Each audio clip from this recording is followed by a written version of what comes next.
ఇంకా ఈరోజు అయితే వంట చేయకూడదని ఫిక్స్ అయిపోయాను. ఎందుకనుకుంటున్నారా? ఇంట్లో కూరగాయలు ఏం లేవండి. సో బయటకు వెళ్ళి తెచ్చుకోవాలి. ఏదో ఒక వంక పెట్టి ఎలాగైనా రెస్ట్ తీసుకుందాం ఈరోజు అనుకున్నా.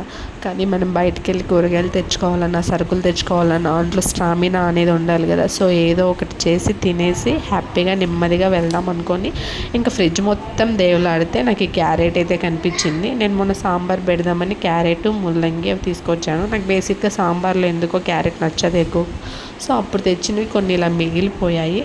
సో ఇంక అందుకనేసి ఈరోజు క్యారెట్ ఫ్రై చేద్దామని ఫిక్స్ అయిపోయాను. ఇంక లేట్ ఎందుకు, వీడియోలోకి అయితే వెళ్ళిపోదాం.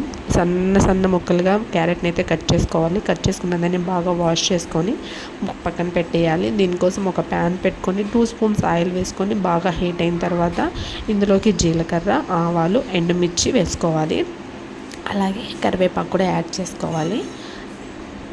ఇలా యాడ్ చేసుకున్న తర్వాత పోపు అయితే బాగా వేడిని ఇచ్చాలి.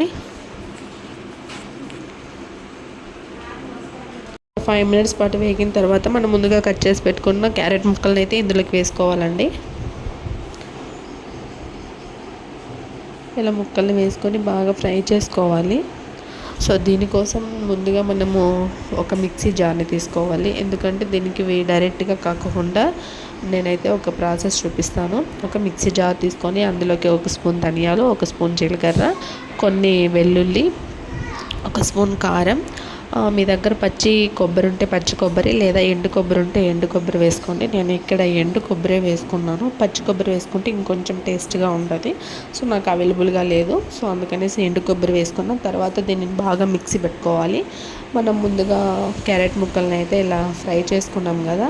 సో మూత తీసి చూద్దాం. ఇప్పుడు కొంచెం అవి బాగా స్మాష్ అయిపోయి మెత్తపడిపోవాలి ముక్కలు అనేది. అప్పుడే మనకి ఫ్రై అనేది చాలా బాగుంటుంది. సో మనం మిక్సీకి వేసుకునే లోపల క్యారెట్ ముక్కలు అయితే స్మాష్ అయిపోయి మెత్తగా అయితే అయిపోయాయి. మనం ముందుగా గ్రైండ్ చేసి పెట్టుకున్న పొడిని అయితే ఇందులోకి యాడ్ చేసుకోవాలి. ఇలా నేను చూపిస్తున్న విధంగా వేసుకొని బాగా ఫ్రై చేసుకోవాలి.